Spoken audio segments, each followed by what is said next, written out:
రండి నమస్కరిద్దామని కృష్ణ భగవానుడు గోవర్ధనగిరికి తాను నమస్కరించాడు. యజ్ఞాచరతి శ్రేష్ఠ. ముందు తాను చెయ్యింది ఇతరులు ఎందుకు చేస్తారు? అందుకని తాను నమస్కరించాడు. అక్కడ గోవర్ధనగిరి రూపంలో అధిష్టానంగా తానే కనబడి నమస్కారం అందుకున్నాడు. ఆయనే అక్కడ గోవర్ధనగిరికి అధిష్టానంగా ఉండి పదార్థాలన్నీ తింటున్నాడు. ఇప్పుడు నడవలేని వాళ్ళందరూ బళ్ళెక్కారు. నందుడు మొదలైన పెద్దవాళ్ళు ఎడ్లు కట్టించుకుని బళ్ళెక్కారు. వెనకాతల ఆవులు దూడలు అన్నీ కూడా రావాలి, రండి ప్రదక్షిణం చేద్దాం అన్నాడు. పాటించి గాన విద్య పాటవమున తేరులెక్కి బహుతానములన్ పాటల గంధులు పాటలు పాడిరి విరోధి పాటనుడనుచును. గిరి ప్రదక్షిణం అంటే పరమ సంతోషంతో వెళ్ళాలి. ప్రదక్షిణం అంటే ప్రహృష్టంగా చెయ్యాలి చక్కగా అలా. కాబట్టి వాళ్ళు పాటించి గాన విద్యా పాటవమున తేరులెక్కి బహుతానములన్ పాటల గంధులు పాటలు పాడిరి విరోధి పాటనుడనుచును. వాళ్ళ పాటలన్నీ కృష్ణుడి మీదే. అబ్బా ఎంత గొప్పవాడు మా కృష్ణుడు, అంతవాడు ఇంతవాడు అని కృష్ణుడి యొక్క లీలలన్నీ చెప్పుకుంటూ పాటలు పాడుకుంటూ ఆ గోపకాంతలందరూ బళ్ళలో చక్కగా వాళ్ళు గిరి ప్రదక్షిణం చేస్తున్నారు. పెద్దవాళ్ళందరూ బళ్ళెక్కారు, పిల్లలందరూ కృష్ణుడితో తిరుగుతున్నారు. ఆవులు దూడలు పొగరెక్కిన మూపురములు తెగగలవా లంబులు శైల దేహంబులు భూ గగనములు నిండు రంకెలు మిగుల మెరసి ధేను గణము మెల్లన నడిచెన్నన్నారు పోతన గారు. ఆ ఎద్దులట ప్రదక్షిణం చేయడానికి నడుస్తుంటే వాటి మూపురాలు ఇలా ఇలా ఊగుతున్నాయిట. పొగరెక్కిన మూపురములు, పొగరెక్కిన అంటే బాగా పెద్దవిగా ఉన్నటువంటి మూపురాలని ఒంగోలు గిత్తలు అంటారు. కాబట్టి పొగరెక్కిన మూపురములు తెగగలవాలములు, పెద్ద పెద్ద తోకలు చెండుల్లో ఇలా కొడుతుంటే అవి ఈగల్ని తోలుతుంటే పొరపాటున పక్కనుంటే చేతికి తగిలితే కొరడా పెట్టి కొట్టినట్టు ఉంటుంది. అంత బలంగా ఉండి ఆ తోకలు ఊపుకుంటూ తెగగలవాలములు శైలదేహంబులు, పర్వతాలు నడుస్తున్నాయా పర్వతం చుట్టూ అన్నట్టుగా అంతంత పెద్ద పెద్ద ఎద్దులు ఆవులు. ఆవు పుష్టిగా చక్క గుండ్రంగా ఉండాలి. కాబట్టి తెగగలవాలములు శైలదేహములు భూగగనములు నిండు రంకెలు. అవి మోరలెత్తి అంబా అని అరుస్తుంటే అదే లక్ష్మి. ఎక్కడ అంబా అన్న రవం వినపడుతుందో అక్కడ లక్ష్మీదేవి ఉంటుంది. అందుకే మహానుభావుడు వ్యాసుడు స్కాందపురాణంలో గోసూక్తంలో చెప్తాడు, ఎక్కడ అంబారామం ఉంటుందో అక్కడ లక్ష్మీదేవి ఉందని. కాబట్టి భూగగనములు నిండు రంకెలు మిగుల మెరసి ధేను గణము మెల్లన నడిచాను. వెనకాతల ఆవులు దూడలు అన్నీ మెల్లగా నడుస్తూ ప్రదక్షిణం చేస్తున్నాయి.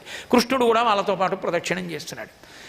దేవేంద్రుడికి కబురెళ్ళింది, నీకు యజ్ఞం మానేశారు, చెయ్యరుట నందవ్రజంలో. ఎందుకని అంటే వర్షం కురిపించినది నువ్వైనా గడ్డి ఎదురుగుండా పెట్టి పోషిస్తున్నది గోవర్ధనగిరిట. అందుకని వాళ్ళు గోవర్ధనగిరికే చేస్తారట, నీకు చెయ్యట్లేదు యజ్ఞం అన్నారు. పోతన గారి యొక్క కవిత్వ శక్తి అటువంటిది. మహానుభావుణ్ణి అందరు కవుల్ని ఓలా అనుగ్రహిస్తే పోతన గారిని ఓలా అనుగ్రహించింది ఆవిడ. అందరు కవులకి సరస్వతీదేవి అనుగ్రహాన్ని ఇచ్చింది. పోతన గారికి అయితే ఏడుస్తూ కనపడింది. ఆయన ఉన్న చిన్న పర్ణశాలలో రాత్రి వేళ ఒక స్త్రీ వెక్కిళ్ళు వినపడ్డాయి ఆయనకి. ఆయన లేచి వెళ్ళి దీపం ఎత్తి చూశారు. తెల్లటి బట్ట కట్టుకుని సరస్వతీదేవి అంతకు ముందే చాలాసేపటి నుంచి ఏడుస్తూ ఉండడంలో కాటుక కరిగిపోయి తెల్లటి బట్ట మీద నల్లటి ధారలు పడిపోయి ఉన్నాయి.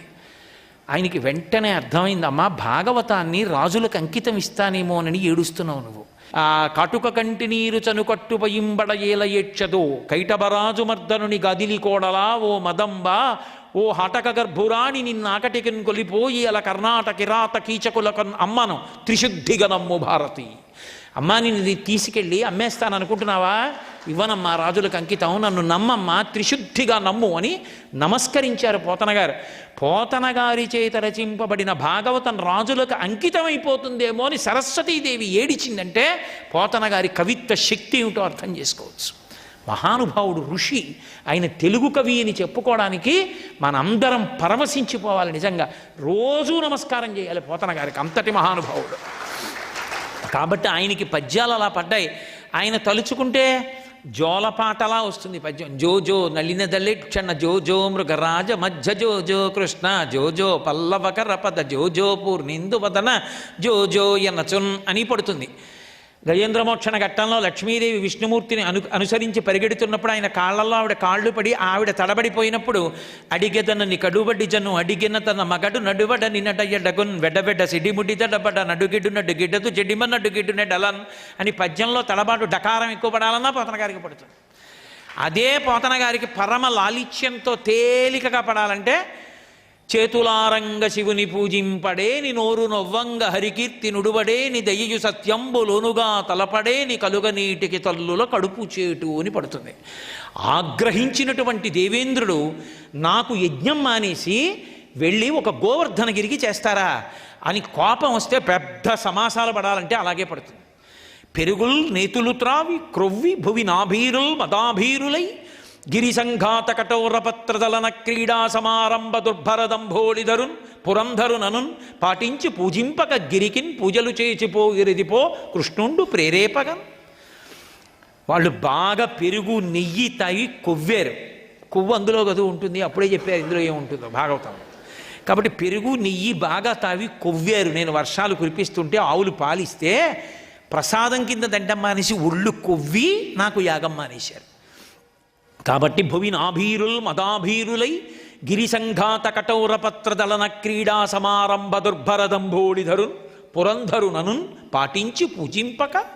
పర్వతముల యొక్క సమూహములు గాలిలో ఎగురుతుంటే పర్వతాల యొక్క రెక్కలు వజ్రాయుధం పెట్టి కొట్టేసినవాడిని, తరిగేసినవాడిని. నా శక్తి తెలియక నాకు వ్యతిరేకంగా నా యాగం మానేసి గోవర్ధనగిరికి యాగం చేస్తారా, చూస్తాను వాళ్ళ సంగతి అన్నాడు. సర్వం శ్రీ ఉమామహేశ్వర పరబ్రహ్మార్పణమస్తు. స్వస్తి.